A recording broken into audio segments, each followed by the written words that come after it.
Welcome to Food Travel Talk TV, a monthly talk show brought to you by the World Food Travel Association, the world's leading authority on food and beverage tourism. Food Travel Talk TV was created by and for the world's culinary travel trade. Our goal with the show is to inspire us all with ways to help us do business better. Every month, we invite industry thought leaders, opinion makers, and trendsetters to discuss important topics for our industry's benefit. My name is Eric Wolf, and I'll be your host today for our June 2021 episode number 14. This month's topic is Around the World on a Halal Diet. And I'd like to introduce our guests. Soumaya Hamdi from the Halal Travel Guide based in London. Hi, Eric. Thanks so much for having me.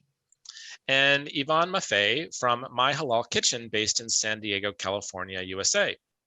Hello, everybody. So glad to be here today.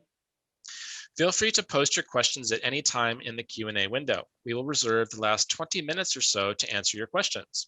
Now I'd like to set the tone for today's episode. Back in April of this year, we held our Food Treks Global Summit where Soumaya and Yvonne spoke about halal diet travelers in great detail.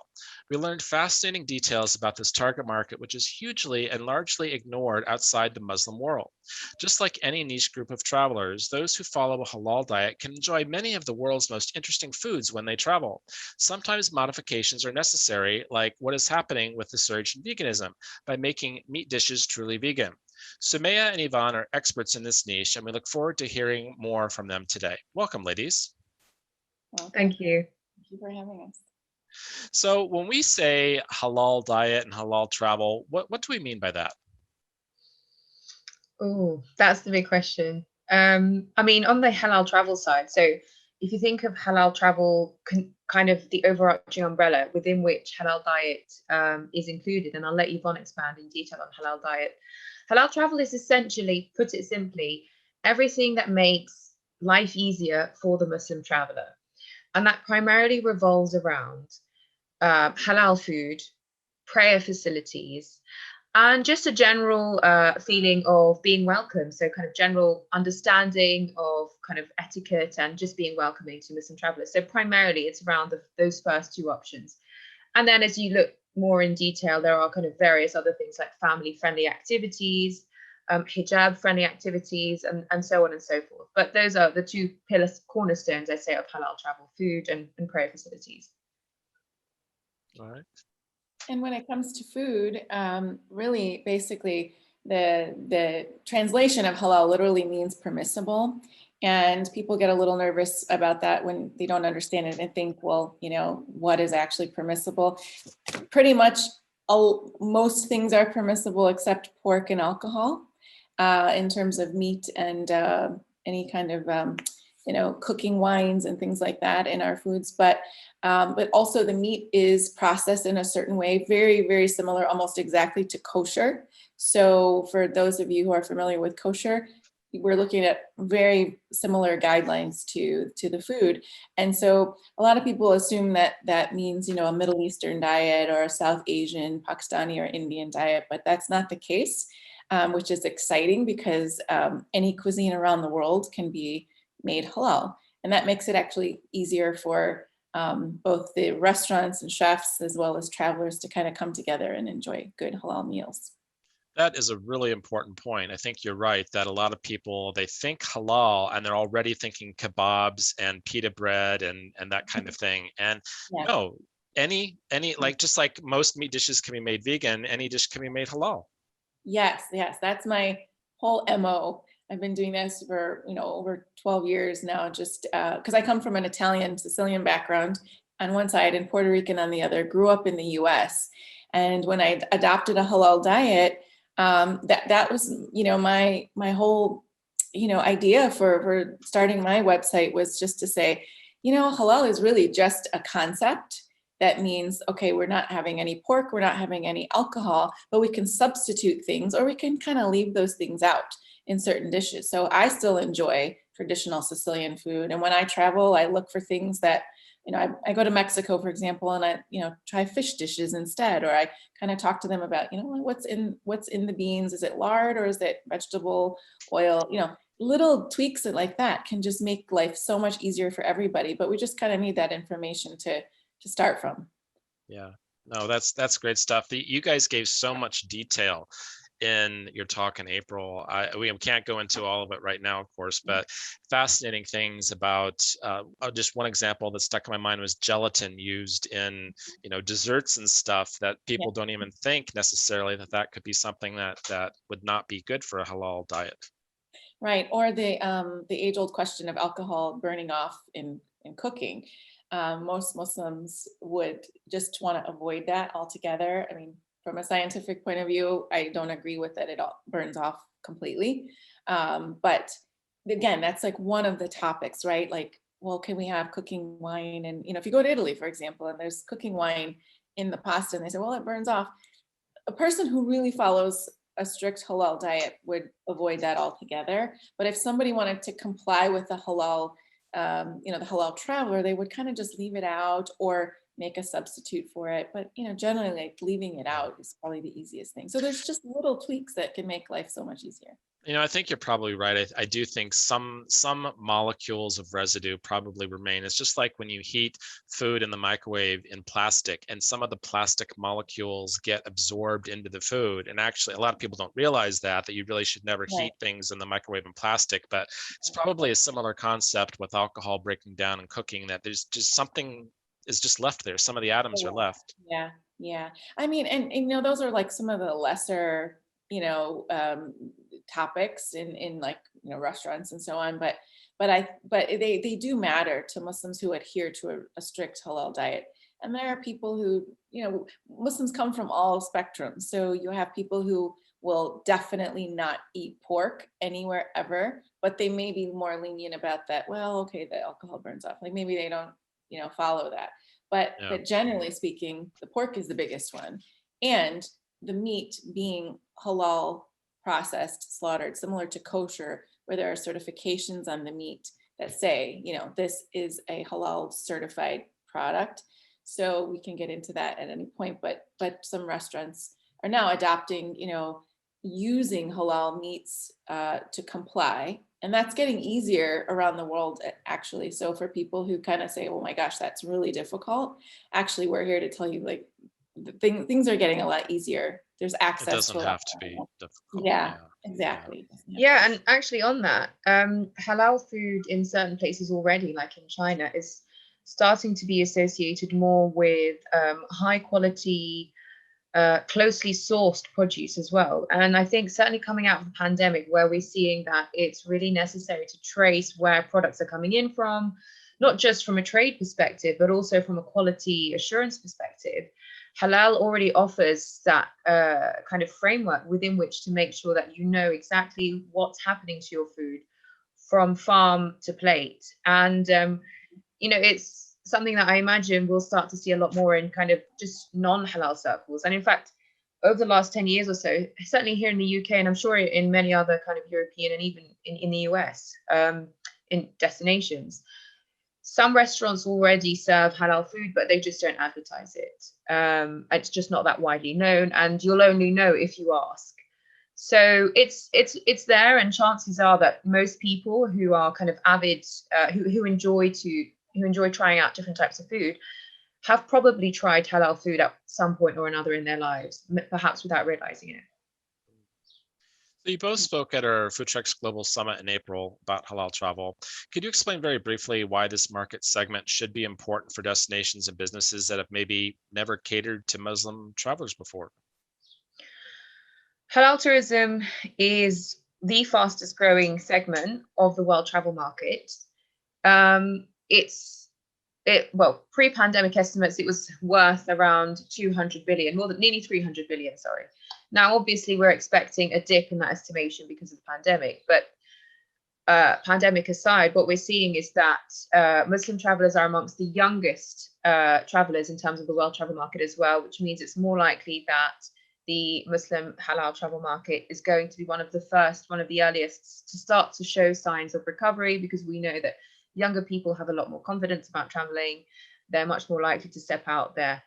So halal tourism is very undertapped. It's, as I said, it's already worth hundreds of billions, but we're not seeing major players invest in this opportunity.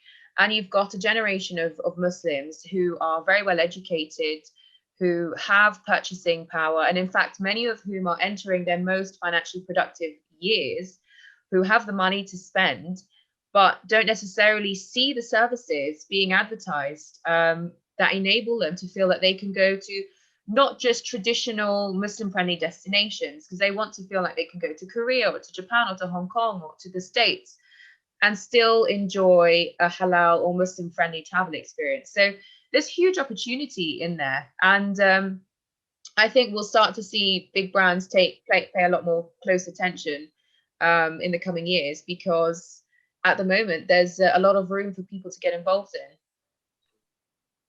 Yeah, I was reading something in a Skift report recently about how the pandemic has changed how big brands are advertising. And I think part of it has been because of the BLM movement and just the upheaval in the world, everyone looking at every way we do everything and critically evaluating it. And what the Skift article was saying was basically that smarter brands are now featuring people of color, minorities, etc., in their advertising. So instead of the happy white family doing everything in all ads for all brands, it's the Hispanic family, it's the gay couple, it's whatever, it could be the Muslim travelers as well. And I think, Soumaya, you were the one who said in April that we need to see those Muslim travelers as customers in the advertising and not as the service people in the hotels, for example. Yeah, I mean, so this is where it starts to get a bit sensitive, I think, because as you mentioned, in April I mentioned that if you open a travel magazine or just look at traditional travel media, like the popular ones on Instagram, you won't see Muslim travelers as the ones who are the valued guests. And if you do see a Muslim, it's in a service position, pouring the tea or welcoming the guests, because we know that a lot of the Muslim majority countries are some of the most popular travel destinations and some of the most exciting travel destinations for many people. But you're right in that I think the pandemic we will start to see more of a shift in the way that brands tell their stories and connect and engage with their audiences. And there will be much more of a move towards native storytelling and sharing and kind of peeling out stories that show the diversity of destinations. I think we'll probably see a bit of kind of a time of people getting used to this, because there's the worry of getting the token kind of ethnic minority person or whatever, and just moving past the tokenism to delve a little bit more deeply into the stories that are behind kind of the brands, and that's the way that brands will successfully connect with people. So we're going to see a lot more of that, I think, and successful brands anyway will definitely start to adopt this approach a lot more. The faces behind the places. Exactly, yeah. So when we say halal, does that include all Muslims? So in other words, do all Muslims follow halal? And are there any non-Muslims who follow a halal diet? Well, most Muslims, I would say, again, would not eat pork. But you will find those that will partake in alcohol, and there are those who would go to a restaurant and not be particularly picky about whether the meat was like halal certified, as long as they're maybe eating chicken or beef. But I would say for people who are asking about prayer facilities or family-friendly environments, and they're like visibly Muslim like myself, probably they're going to be adhering to a more, stricter halal diet, making sure that things are truly halal. I have noticed over the years that when I published my book called My Halal Kitchen, the cookbook about basic halal cooking and how to do that, I had more non-Muslims attending out of interest than Muslims, because Muslims kind of assume they know already what is halal. And after explaining a lot of the sort of transparency and sort of the health benefits of the processing of halal meats and sourcing and all of that, I was shocked at how many people came back and told me that they not only tried halal meats and loved it, but they kept buying it. So, and I've seen that consistently over the years. So I would say there are plenty of people who eat halal because they think it's healthier and they like the taste. They probably seek out halal restaurants for the flavor and the ethnic vibe and all of that. But I would say that it's not a turnoff for anybody who's interested in, knowing where their food comes from and kind of is a little bit more of an educated consumer in that sense. I think like advertising that something is halal is becoming less and less of a unknown or like a, what is that? Is that only for, Muslims? Or, there used to be a fear-based kind of approach to it. When I first started, that's kind of what I got from people who didn't understand it. And so now with more education, there's a lot of people in the halal industry who are working really hard to educate people on what is halal and that it's not just for Muslims. I think we've really seen an uptick in people purchasing halal products and, actually seeking it out for taste and so on, if that answers your question. It's interesting you talk about taste. When I was in Jordan a few years ago, we were doing a project there, and one of the last nights our colleagues took us out to dinner, and the meat that was served was some of the tastiest meat I've ever had. And I'm not a big meat eater anymore, but I just remember the meat was so flavorful. And I brought that up to them and they said, well, it's halal. And I didn't know what that really meant at the time, if that meant that the flavor was better or what, but I do remember that the meat was extremely flavorful. Do you know anything about the science behind why? I mean, was it just, was I being crazy or was there something to it? No, there's definitely, I think, a science to it. And it was interesting because I did a talk side by side with a woman who was talking about the kosher process and halal. And our talks were like almost exactly the same, except to a certain point. But it's the way that the meat is processed or sacrificed is very particular. First of all, let me just say that a lot of halal places, restaurants, especially the ones overseas, one of the reasons the meat tastes so good is usually because it's very local and very fresh. That's one of the biggest reasons. But in terms of the meat we find here, refrigerated and so on, it's still so tasty and it's not, packaged like, the same day, but it's still very good. Is because the process of slaughtering and processing, and when the meat is processed, all of the blood has to be let out of it. Exactly the same as kosher. And when that happens, even chefs will tell you, because they understand, meat tenderness and so on and so forth. When the blood is not like collected inside of the meat is also very tender and it's cleaner because all of that blood is drained out. I mean, we consider blood to be, it carries germs, it carries lots of things you don't want to ingest. So once that meat is slaughtered, it hangs for a while and then everything is let out and then it's further processed. So that is one of the reasons that it does cook well, and I believe the taste is very good. So okay, wow. Well, also, can I say one more thing? Yeah.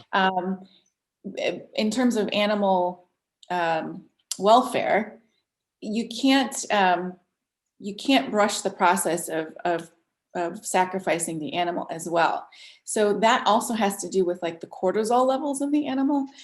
And I've seen this quite a bit in the processing where, there's a lot of care taken to take the time with each animal and calm it down before it's sacrificed. And that, relationship of cortisol to meat quality and taste, there is a relationship there as well. So with all of these factors combined, and also the transparency of what that animal has eaten and how it's been raised is all part of that halal certification. You have to make sure that from farm to fork, that everything in it is following a halal diet. And what that means for animals is that the diet of that animal is biologically appropriate. So remember when we had mad cow disease, a lot of that had to do with the animals not eating what was biologically appropriate for those cows, and that's how they got sick. So that also has a lot to do with, the health and taste and all of that. So it's a very holistic, very thorough process. It's not just about, how it's sacrificed. It goes, a little further beyond that. I've heard that about the cortisol affecting the meat, the toughness and the flavor of the meat. So yeah, it's come full circle now. I get it. Yeah. Yeah. Thanks Well, for asking. That's a good question too. well, yeah, and I think it's something that would be interesting for people who maybe are not that familiar with halal and what that means. And so I think we've blown the lid off of a couple of these maybe things that might be more mysterious for people, and help non-Muslims to understand what it means, so that, again, to erase some of that fear that you were talking about. Yeah, it's important. So if we talk about halal destinations, what would you say are some of the most popular destinations for halal travelers? So the most popular are going to be at the moment the Muslim-friendly destinations, Muslim majority destinations. So you're looking at places like Dubai, like Turkey, like Malaysia, and these are the top ones. And that's because you've already got the kind of the facilities there. The halal food is readily available. Bearing in mind though, so like a destination like Malaysia is only around 58% Muslim. Don't quote me on that statistic, but it's a very diverse population. And while it is a Muslim majority country, you've got you don't necessarily have halal food everywhere you go, but you have there is an acknowledgement that you've got a certain amount of halal food, you've got the prayer facilities available. So those have been the classic destinations. But what we've seen over the last 10 years or so is non-traditional destinations that have started to recognize the value of inviting Muslim travelers and have started to invest in providing the services that Muslims want. And one of the best examples that we've seen is South Korea. So South Korea over the last 10 years or so have started to introduce more halal restaurants. Granted, you'll find them kind of situated in certain areas, but you're getting more halal restaurants there, and not just halal restaurants that serve what some people might assume to be like Muslim food. Like sometimes curries and biryanis are associated with being Muslim food, when in fact that's not the case, because of course anything can be halal, and Muslims come from a huge variety of ethnic and cultural backgrounds. So we're seeing more halal local food. So in Korea, for example, halal beef bulgogi or halal bibimbap, because Muslims want to be able to experience authentic local food and have that kind of immersive cultural experience. Similarly, in Japan, you've got something similar coming out where you're finding halal ramen restaurants. You're finding some restaurants that have started to build in prayer facilities in the restaurant itself so that Muslims can do their prayers. Because Muslims, we pray 5 times a day. That said, when we're traveling, we do have certain allowances to put some prayers together so that we're not heading to the mosque 5 times a day or however much it is. So destinations certainly kind of in the Far East have recognized that. Hong Kong Tourism Board has actually invested in a whole microsite dedicated to Muslim travelers, which is really unique because I personally haven't seen this in any other tourism board website, where they have an entire microsite dedicated to the needs of Muslim travelers, again, recognizing this large market. And that's primarily to attract the market that you're seeing in Malaysia and Indonesia, who tend to travel within that region. But what we're now seeing, certainly in the UK, Europe, and US, is where we've got large domestic Muslim populations. So just for reference, between the UK, France, and Germany, you've got about 14.5 million Muslims, which is not insignificant. And there is increasingly more recognition in these destinations that Muslim travelers want to be able to enjoy themselves fully. So London and the UK is starting to rise up on the list of Muslim-friendly destinations because over the last 10 years or so, we've seen a huge increase in the availability and variety as well of halal food and halal restaurants.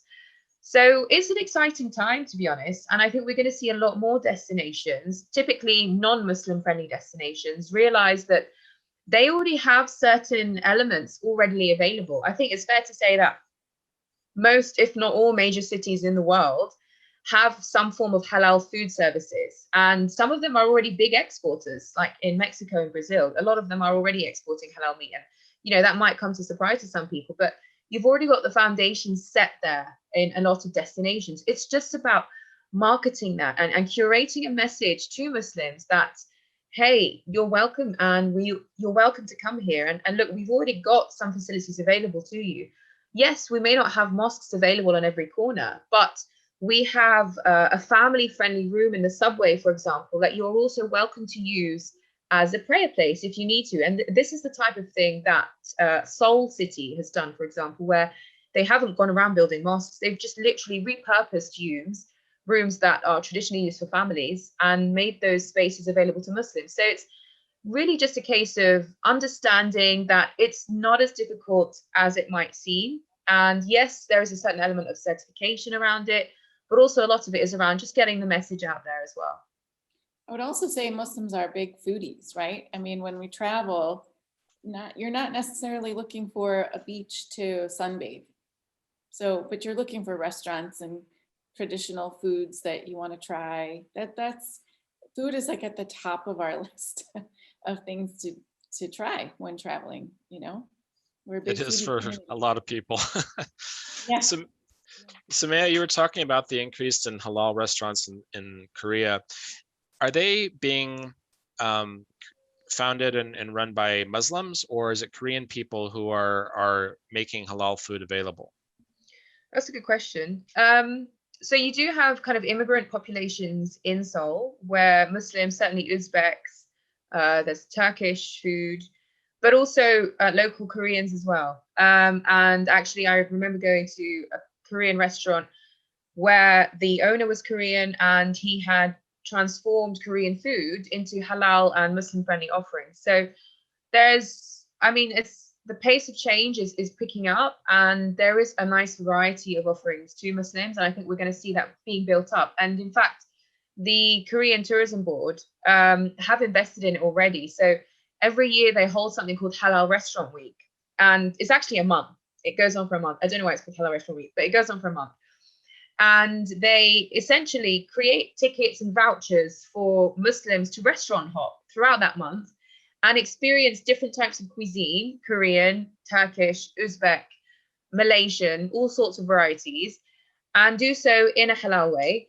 And last year, what they did, which was really interesting because it was all online and virtual, is they got a Korean chef serving up and cooking on camera traditional Korean food and speaking in Korean, but cooking it in a halal way, so that you really had this really beautiful connection, kind of meeting of cultures, I think, where you've got the Korean chef sharing and inviting you to try his authentic local cuisine in a way that's permissible for you to do it. And that's really kind of, I think that's what Muslim travelers would love to see more of. It really just brings it back to that idea of respect, which is something that you talked a lot about in April too. And this makes me think of the concept of karam, which is something that we learned as well in Jordan, where the guest is king. And I think that why do we have to go to the Middle East for, as Westerners, for example, coming to the Middle East to experience karam, where we're treated as king? Why can't all guests be treated as king, regardless of where they go in the world? I mean, that's a really good point. I mean, to be fair to the travel industry, I think because the Muslim travel market is very young, it's very nascent, maybe they haven't recognized that need and they will start to adapt. But you're absolutely right. I think this spirit of hosting guests with honor is really important in a lot of Muslim cultures, ranging from kind of Morocco to Jordan, as you said, Saudi Arabia, but also in like non-Arab states, like in Uzbekistan as well. Hospitality is hugely important. And a lot of that hospitality is around food, because I think whether you're Muslim or not, when someone hosts you and they feed you and they make you feel like they've really kind of gone overboard just to make you feel welcome, it can make the difference between a mediocre trip and a trip that you love and you want to return to again and again and again. So it takes time. I think this karama, this is endemic in a lot of Muslim cultures, and I'm sure we'll start to see it kind of pop up in other destinations as well, as we start to have more understanding of what it means to cater to Muslim travelers. It's really just learning from each other, you know, whether it's the Korean chef speaking in Korean about a Korean dish, but doing it in a halal way or whatever. It's learning from each other. And I think really when we can learn and maybe take the best parts, maybe that's not the right way to say it, but take parts of different cultures and come up with the best end result, right? So maybe from Muslims and halal, we can learn one thing, right? And maybe from, I don't know, Chinese or Australians, we learn something else. And at the end of the day, everything will be better in the end. Yeah, I mean, travel in theory should be like that, shouldn't it? It should be about traveling to explore with an open mind, with an open heart, willing to learn new things. But I feel that travel and tourism over the last 5 decades or so has been so much about escaping, and rather than immersing, and this is just kind of the general travel market, it's been more about going to a place where you don't connect that closely with the destination, and you relax maybe on a beach for a week or so, and then you go home, and that's your experience. And I think if we could do more kind of what people used to do in the olden times, where they used to travel more slowly, you go for a few months. I mean, no one's got enough annual leave to travel for a few months, but just, we are going to start to see this. And I think in post-pandemic, people will be wanting to travel more slowly, to connect more with the locals and the destinations that they're in, because we've seen a shift in the pandemic that is already translating, and we're seeing kind of tourism boards pick up that actually people are tired of the way that travel has taken place over the last few decades, both travelers and people living in popular travel destinations like Venice, for example, which has seen a lot of over tourism. So I think we'll start to see, hopefully, a bit more mindfulness and intentionality about how we and why we visit places. I've seen a lot of articles about that as well in the mainstream travel trade media talking about that. And I think that, well, they're basically saying that there is a shift in how people are looking forward to restarting travel. And it is more about getting to know people on their own terms. So, we're not gonna go and have a hen or stag party in the Czech Republic and everybody's gonna get drunk, kind of thing. But no, we're gonna go and we're gonna, show us your culture through your eyes, and your foods and all of that through your eyes. And we're just gonna sit back and listen. Yeah. Yeah. So you mentioned before that halal consumers can eat kosher dishes if something is not halal certified. Can you explain about this in more detail? And this is probably more for you, Yvonne, I'm thinking. Yeah. So because kosher, as I mentioned before, and halal are so similar, yeah, it is permissible for Muslims to have kosher meats when halal is not available. So that makes it a lot easier when it is. However, if that meat is cooked in any alcohol, then it's not halal. So the preparation does matter too.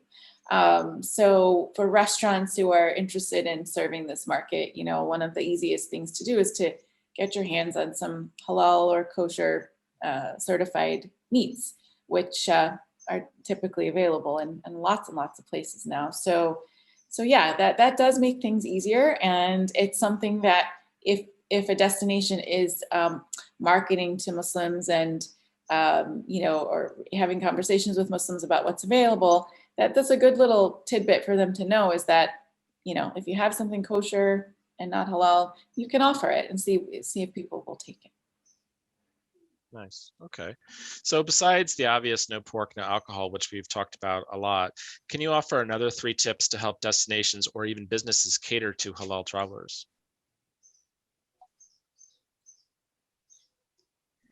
Soumaya? I can go first.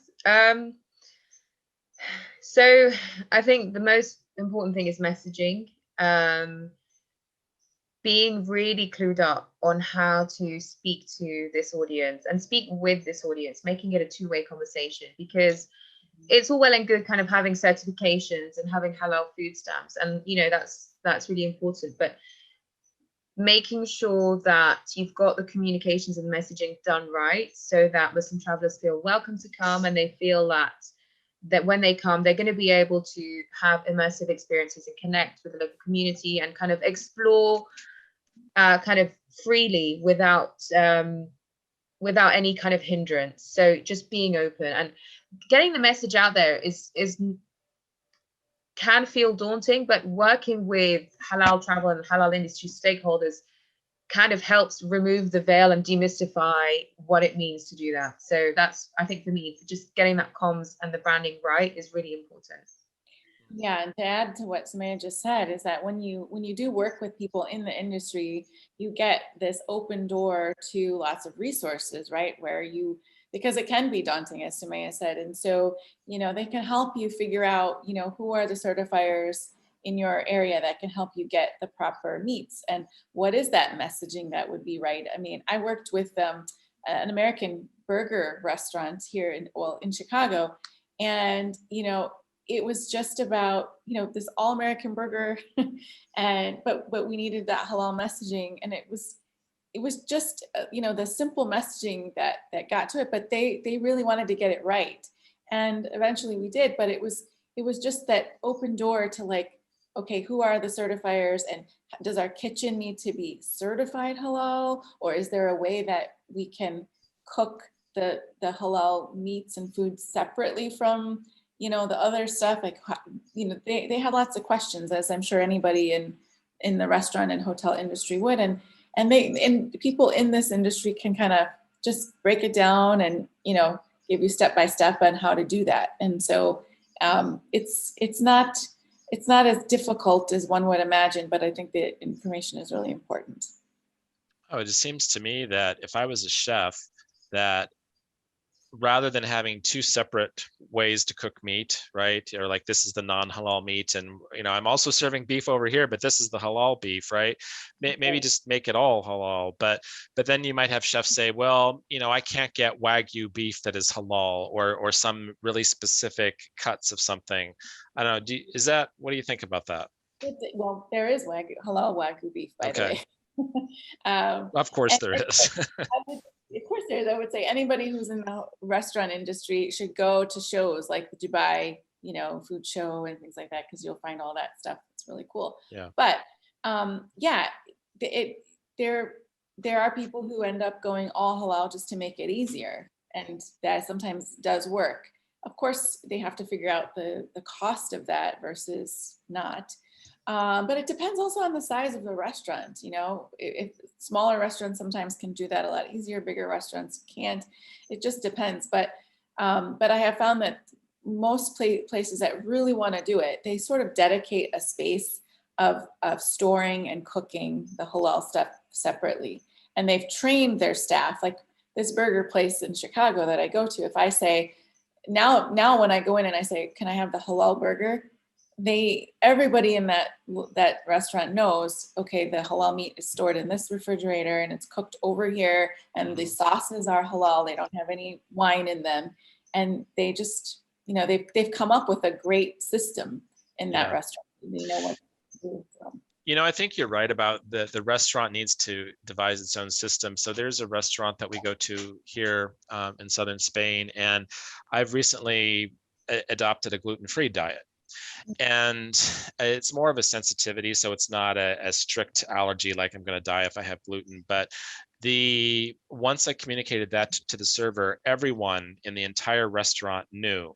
And so it's a carvery type situation, like the UK carvery restaurants. And so you go in there and the guy gives you your plate, and then you move along the line. And so instead of Yorkshire pudding, so the guy, the head chef, communicated to the next person, okay, now he's gluten-free, so you need to use separate tongs to not contaminate. And I thought, wow, that is so on top of things. I mean, how many people would take that level of care to really think about it? And it's the same with halal, separate utensils as well. And I think it's easier today for restaurants to adopt any kind of special diet, including halal, because most people today are trained in the allergy sensitivities, which are, really life-threatening. So they've kind of gotten used to this notion of cross-contamination, which when I first started this, more than 10 years ago, that was more complicated for people, because they would say, well, we just always mixed everything. And then when, all these sensitivities started coming and allergies, and then they realized, like, wow, people can actually die from, getting some peanut powder. They really got their systems in place. So lots of places are actually very primed and set up to now take a step further and just do halal as well. Well, there's still more work to be done around the world, that's for sure. Let's go ahead and start taking some questions from people. And while we've been talking, some really good questions have come in. One is, how difficult or easy is it to get halal certification by restaurants, shops, etc.? Who are the bodies that offer these certifications? Well, every country has multiple certifiers pretty much, not just in Muslim countries, but here in the West. I mean, we have many, many in the US. It just depends where you are in the world. I would say if you're a small, if you're in a, you know, non-suburban location, or sorry, non-metropolitan location way off somewhere, and you think you can't get halal, I would venture to say probably the closest big city will have some sort of certifier around, and if not, there must be some sort of meat that's exported, you know, all over the world. As Soumaya said, you know, Brazil and Mexico are exporting halal meats, and they go everywhere. So there's certifiers all over, and it's just a matter of tapping into the Muslim community closest to you to find out. You could even call like a local mosque and say, hey, do you guys know any certified? They probably could tell you. Yeah. But that's what I'm saying. Like, Muslims are going to be tapped into that. So it's important to just talk to the people or reach out online to, you know, people in your country or internationally and say, you know, do you know anything about where we can get halal certified products? Because literally they are everywhere today. So it sounds like it's a pretty easy process. You just need to maybe make a couple phone calls or just drop by and say, I need help. And they will come to you, or, you know, they will initiate conversations and, you know, get the system going. The nice thing about halal is you don't need to have a sort of like a religious, like an imam, which is similar to a priest or a rabbi. You don't need to have them there watching your every step of your process when you're cooking or serving or preparing halal food. So that you know, with kosher, that does need to happen, and that is one of the reasons why the cost is a little higher, because you have to account for the rabbis being present during. No cheating. No cheating. Right. So you have to make sure people are doing it right. But that certification process sort of includes all of the, you know, the step-by-step, you know, what are the ingredients you know, for example, the burgers. I keep going back to the burgers. They're looking at the buns. Are those also halal? Because there's ingredients in the dough that might not be halal. So they're looking at all of this. When you work with a certifier, they're going to say, like, what products are you serving? You know, what do you want certified? So on and so forth. And they're going to look at all of the things you're using. The supply chain. A supply chain, exactly. And once they're signed off, you know, you're good to go for probably a year, and then, you know, things get renewed. So it's not as difficult once you get the information from the certifier what they need. Okay. Wow, interesting.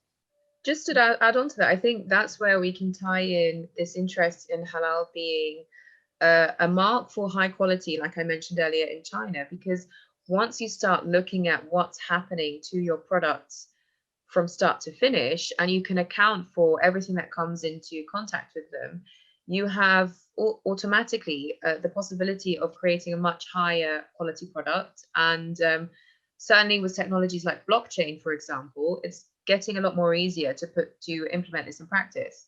Yes, absolutely. That's so true. And ultimately probably even charge more because of the higher quality certification. Mm-hmm. Yeah. And I think people who care about halal, especially when they're traveling, they're on vacation, they're going to pay for that. They understand that, you know, to have it takes a lot of effort, and they want to eat good food and halal food. So yeah, I mean, people will pay more for quality product, you know, even if it's €1 more for whatever, just because that, you know, it's that much better type of thing. Yeah, people will. So yeah. Mm-hmm. So here's another interesting question, a little bit different topic here. Is it necessary for Muslim-friendly or halal food tours to be led by a Muslim tour guide? That's a good question.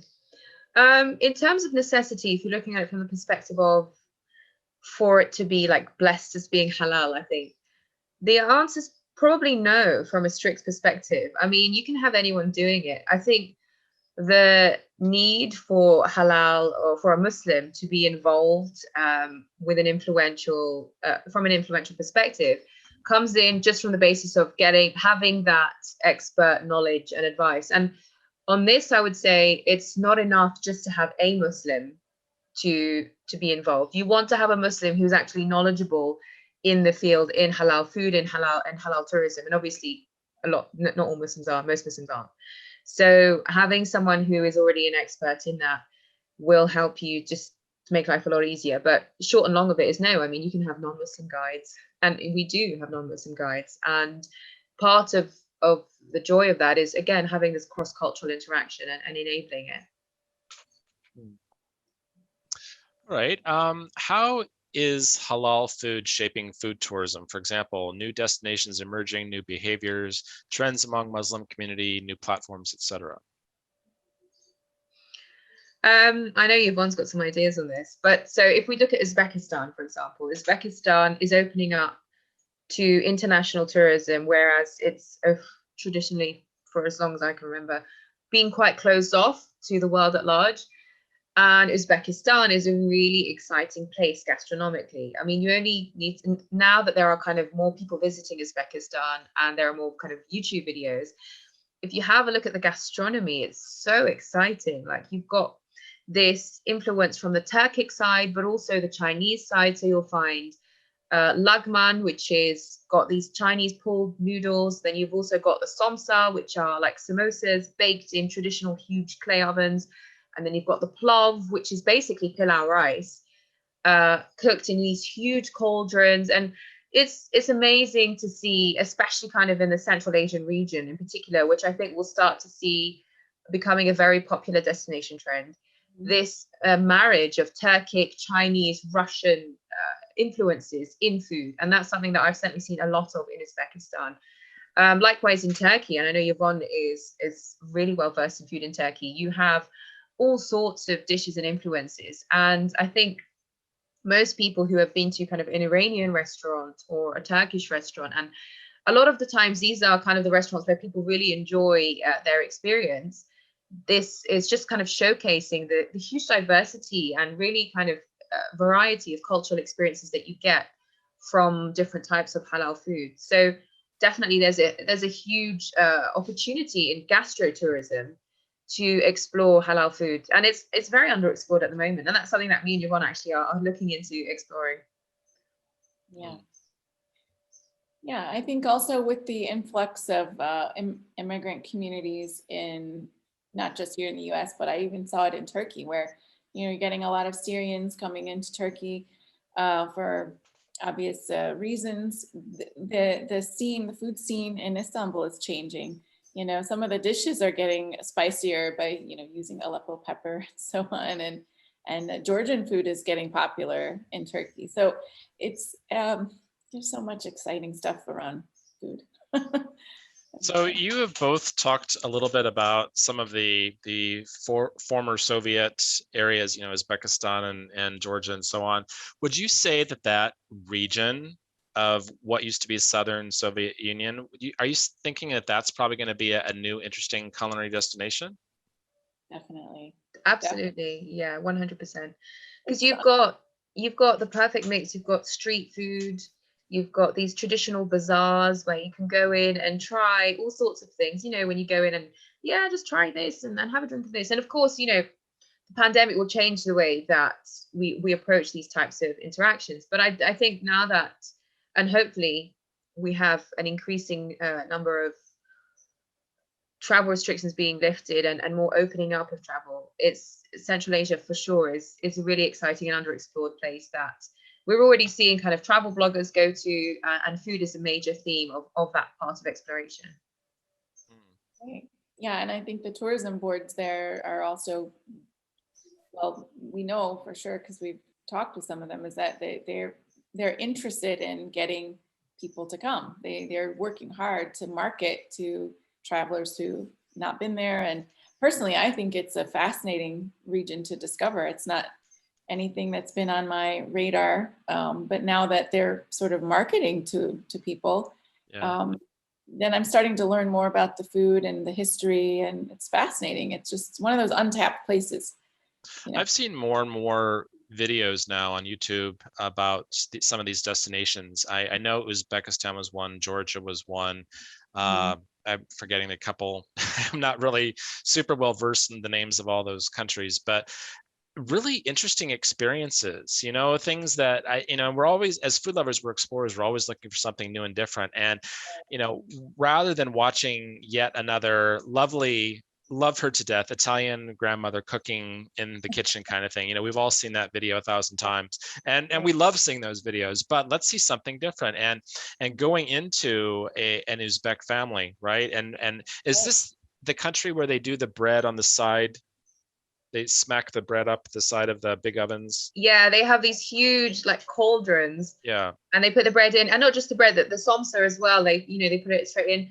It's also the region where they have horse meat, which I know some people will be kind of controversial about, but it's a very particular type of occasion and a particular type of breed. So it's very interesting. It's very underexplored, and there's a huge opportunity for kind of anyone who loves to eat, which I think is most of us, and anyone who loves to try new things, to get out there and explore. Yeah. So have you noticed a increase in halal tours specifically, or maybe pre-pandemic? Have you noticed that? So I myself run a halal tour company, and we've seen an increased interest in halal tours, in the sense of the market is already there. Muslim travelers are already there, but they still aren't getting the communications from major destinations that, hey, we've actually adapted and created some services for you to make your life a bit easier. Come and visit us. And as I mentioned earlier at the beginning, it's always been, let's go to a destination that we know is safe, that's, already will cater to us, like destinations in the Middle East, for example. But there is definitely a huge kind of growth, and we're going to see a lot more of this in halal tours that explore. They're not just providing halal facilities, so they're not just providing places for you to pray or halal food, but they're providing opportunities for you to intimately connect with the local community. So one of the popular experiences that we've done, and going back to the grandma cooking in the kitchen, is in Bosnia. We had the mother of one of our tour guides set up a cookery session with our guests, and it was in her home, and she doesn't speak a word of English, but she got the vegetables from her garden and locally sourced meat, and showed them how to make traditional burek and stuffed peppers and so on. And they loved it. And it's about making it possible for Muslims to have access to these experiences that tour companies traditionally just don't provide. Because if you go with a mainstream tour company, you won't be able to participate in such an experience. And if you do participate in it, you won't be able to eat the food. So it's making it possible for Muslims to have these kind of adventurous experiences and connections with locals as well, which is really important. In some of our certification training we do as specifically tour operators who are creating product for tours. And one of the questions is there that we hear a lot is there an increase in specialty food tours? So vegan, vegetarian, or a specific product like chocolate, right? Or whiskey for whiskey drinkers, or gluten-free, right? What's the demand for something like a gluten-free tour? And these are the questions that we hear all the time. And I think that the answer is that the market is becoming increasingly sophisticated and increasingly specialized. And so whereas maybe 15 years ago, it maybe was just you do the tour, but if there was a vegan or a gluten-free person, you just tell the chef, like we've got one of those people today, But now the travel industry, the destinations are so sophisticated that we can support this. We can support halal tours and kosher tours and gluten-free tours and chocolate-only tours and all of that. Would you agree? Absolutely. And I think, where there's demand for it, that will push companies to start to meet that demand. Okay, last question here. With big trends like vegan, spirituality, conscious consumers, planet and animal welfare, do you see halal moving massively beyond the Muslim community? Are there any signs of this happening already? That's a really good question. I would say it's going to be a slow process. But I do see interest. For example, I'll give you a prime example is that Soumaya and I are working on a food tour in Turkey. And I was taking a class, a Turkish class, and there's Muslims and non-Muslims in this class, pretty big class. And I made friends with quite a few people and mentioned that, because everybody wants to go to Turkey. And so I mentioned about our food tour, and I said, well, it's halal, but, anybody can come, but, we will focus on like halal food. And then they were just so interested in it, and they just thought it was fascinating. And so a couple of people, said, come, please tell me when it happens, because we want to try it. We were interested in it. I think that what's happening is that, like what I saw 10 years ago was about a lot of fear. People would say, what is this halal thing? And we don't understand it. And, whenever you don't know, sometimes, people just get afraid of things that they don't know. And so I always felt my job was to educate. And that's what I've been dedicated to, is educating about what halal means. And now, once we've sort of like broken loose that concept of halal, and it's, at least in the US, it's becoming a little bit more well-known by, restaurants that are out there, and the good food and things like that. I think that's helping to break a lot of that ice, and people are saying, okay, halal just means X, Y. They get it for the most part. And now they're just ready to, go ahead and try more of it. And so I think that it all depends on our own messaging and how we market it. And we make sure that we're not excluding people that are not Muslim, as well. Because it can go both ways as well. We can say, well, we have this halal food tour, but we need to also make sure everybody feels welcome as well. Yeah. You made a very good point. And I did make I had the memory of having really tasty halal meat. And I think it would be very interesting to do a halal tour, to get to, not just to have the food, but I think to get to know the local people and to see the local food culture through different eyes. And to even go to a regular mainstream Western city, I don't know, Chicago, right? But do a halal food tour there to see how typical Chicagoan food has been transformed through different eyes. Yeah. Oh, Chicago's a great spot for that. There are neighborhoods where it's just nothing but halal food, and it's diverse. It's like, you'll have like a truly, authentic Pakistani restaurant next door to like a chicken burger place. It's like it looks all American from the outside, and you go in and like everything is halal. So there's just fascinating neighborhoods. I think once you tap into the Muslim communities around the world, you'll see like, there's just, food is such a huge, part of our communities. And so you'll see a lot. It's like going on a vacation within your city if you go to Muslim communities typically. I like that. Well, we can all learn from each other. Well, before we wrap up for today, I would like to tell everybody about next month's topic. Next month, we're going to be speaking to Mark Bibby Jackson, who is the founder of Travel Begins at 40. And he's going to be sharing his thoughts with us about food as a force that unites, not divides, destination marketing, and new consumer expectations. So next month's show will take place on Wednesday, July 21 at the usual 1600 London, UK time, and registration will go live in a couple of days. Soumaya and Yvonne, thank you again. You guys are awesome. I love chatting with you. Soumaya, I cannot wait until I'm in London. I know I'm going to be in London sooner than San Diego for you, Yvonne. But wherever we meet, I would love to just break bread with you and just chat in person and get to know you even better in person rather than just through this Zoom thing. You guys are so gracious and giving of your time and knowledge. So a true heartfelt thanks from me and our association for everything that you do for our industry.